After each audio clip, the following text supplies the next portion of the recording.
O meu nome é Johanna e junto com o meu orientador, professor Davi Antônio da Costa, a gente vai apresentar o seguinte trabalho: História da Educação Matemática e as Sociedades Científicas, um campo não isento de contradições. Nós somos da Universidade Federal de Santa Catarina, do Programa de Pós-Graduação em Educação Científica e Tecnológica, do grupo GEMAT Santa Catarina, e essa pesquisa ela tem o fomento da FAPESC. Esse trabalho ele faz parte da pesquisa que encontra-se em andamento em nível de doutorado, que busca responder como se constitui no Brasil o campo da história da educação matemática, né? Desde os seus processos de criação, representação, legitimação, seus diferentes estilos de pensamento e os seus hábitos. Ela também está inserida na perspectiva da sociologia histórica e na área da epistemologia, que busca compreender a construção do conhecimento desse campo da história da educação matemática que a gente vai chamar de REM. Nesse trabalho em específico, nós temos como objetivo dar luz aos diferentes tipos de promoção desse campo da história da educação matemática, né? Que faz ele ser reconhecido, legitimado. Então, em particular, a gente vai estar falando das sociedades científicas.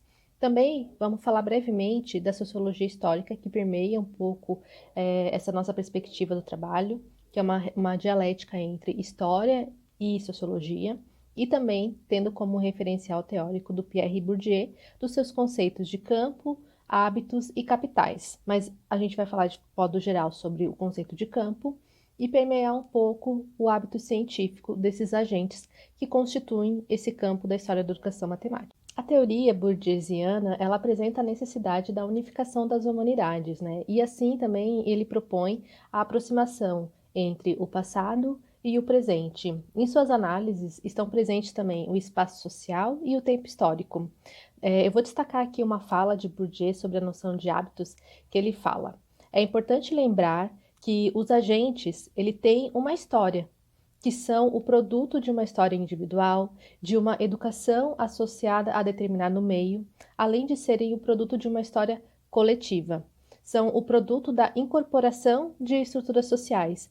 Então, esse agente no campo científico, ele tem toda essa trajetória individual e coletiva. Dando continuidade a essa perspectiva da sociologia histórica, né, e a ação do sujeito, eu vou trazer um trecho do Pierre Bourdieu que ele menciona que essa ação do sujeito, o princípio dela, reside na cumplicidade entre dois estados do social, entre a história tornada corpo e a história tornada coisa, ou melhor, entre a história objetivada nas coisas e a história encarnada no corpo, sob forma de hábitos. E a gente fez o seguinte destaque, né? O hábitos, produto de uma aquisição histórica, é o que permite a apropriação do legado histórico.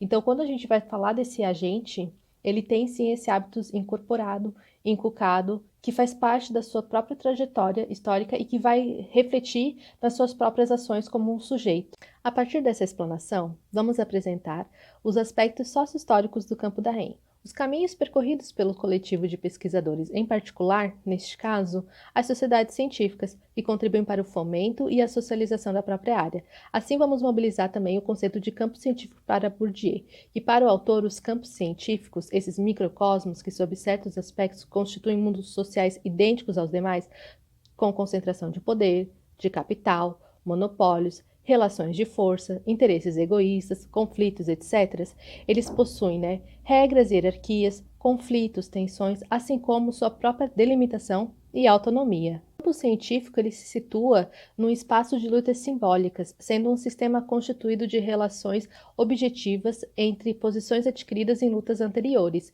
Então, para Pierre Bourdieu, né, o campo científico ele é um espaço de intensa competição entre os concorrentes, mas também é um campo de ação socialmente construído, que os agentes dotados de diferentes recursos eles se defrontam para conservar ou transformar as relações de forças vigentes desse próprio campo. Isto posto, destacamos os trabalhos de Valente, Garnica e Mendes, que apresentam diferentes concepções a respeito do próprio campo da REM. Neste trabalho, vamos exemplificar o trabalho de Mendes, por exemplo. O autor ele estuda o campo da história da matemática desde 2008 e vem caracterizando-a. Então, nesse caso, o autor ele vai destacar três dimensões para o campo da história da matemática. O primeiro deles é a história e epistemologia da matemática. o segundo é História da Educação Matemática e o terceiro, História para o Ensino da Matemática. Então, para o autor, se a gente pensar no campo da história da educação matemática, ela encontra-se como uma dimensão da história da matemática. Em relação aos elementos que constituem o campo da REM, já apresentamos em algum trabalho alguns dos elementos. Em particular, destacamos a produção científica, como teses, dissertações e artigos, os grupos de pesquisas, os eventos específicos da área, as próprias revistas também, que contribuem para a circulação e socialização, mas neste caso, iremos apresentar mais um elemento, que são as sociedades científicas que contribuem para a promoção desse campo. Em relação às sociedades científicas que contribuem para a socialização, reconhecimento, fomento, criação de novos espaços do campo da REM aqui no Brasil, destacaremos duas. A primeira é a SBH-MAT, a Sociedade Brasileira de História da Matemática, criada em 30 de março de 1999, durante o terceiro Seminário Nacional de História da Matemática. Ela mantém revistas científicas, entre elas a ISTEMAT, que é específica do campo da REM aqui no Brasil. Um segundo ponto que a torna fundamental e importante, relevante para o campo da REM, é pois, a partir dos ENAFEMs, ela contribui com a publicação de livros dessas edições do ENAFEM. Então, a torna importante para o campo da REM, pois ela contribui para o fomento, o reconhecimento, a legitimação e criando oportunidades do próprio campo. A segunda sociedade que elencamos, que contribui para o fomento, reconhecimento, socialização e divulgação do campo da REM no Brasil é a SBEM, a Sociedade Brasileira de Educação Matemática, fundada em 27 de janeiro de 1988, que possui pesquisadores, professores, alunos que atuam em diferentes níveis do sistema de ensino brasileiro, desde a educação básica até o ensino superior. Essa sociedade, ela também realiza eventos nacionais e regionais e estamos dando enfoque a ela, pois no ano de 2016 teve a criação do GT15, específico da história da educação matemática, pois pesquisadores da área de grupos de pesquisas aqui no Brasil, da área do campo da REM, viram a necessidade, então, de estar criando um GT específico, e ele foi inaugurado no 7º CIPEM, que foi o Seminário Internacional de Pesquisadores da Educação Matemática. Então, no ano de 2018, foi inaugurado o GT15 no 7º CIPEM. Este novo espaço ele possui um capital simbólico, pois é uma manifestação do reconhecimento social e também configura-se como um capital científico.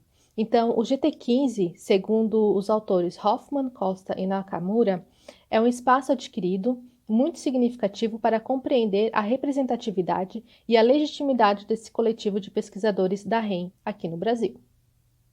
Assim, realizamos algumas reflexões. Podemos observar movimentos entre pesquisadores de dois campos, o da educação matemática e da história da matemática, como podemos observar pelas sociedades científicas, mas também há diferentes concepções, percepções pelos pesquisadores do próprio campo. Alguns mencionam que a REM é uma dimensão da história da matemática, outros colocam que é uma especificidade da educação matemática, ou também uma especificidade da história da educação. Mas também alguns colocam que a REM é uma história na educação matemática. Dessa forma, observamos que cada agente ele é dotado de uma história individual e coletiva, assim como também uma ação política, que se relaciona com o objeto de análise com o seu lugar de fala, ou seja, pelo seu hábitos incorporado por meio da prática científica do campo que atua, o que irá contribuir para tensões e os conflitos dentro do campo, mas, ao mesmo tempo, auxilia para as próprias lutas de reconhecimento e autonomia. Dessa maneira, a REM, ao passar dos anos, ela vem buscando a sua própria representação e legitimação, ou seja, ultrapassar as condições que a denominam como uma especificidade da história da matemática ou da educação matemática, e até mesmo da história e história da educação, mas para perguntas e reflexões próprias. Aqui foram algumas referências que eu mobilizei nessa apresentação, Então, para o conceito de campo, hábitos, capitais, eu utilizei o referencial de Pierre Bourdieu.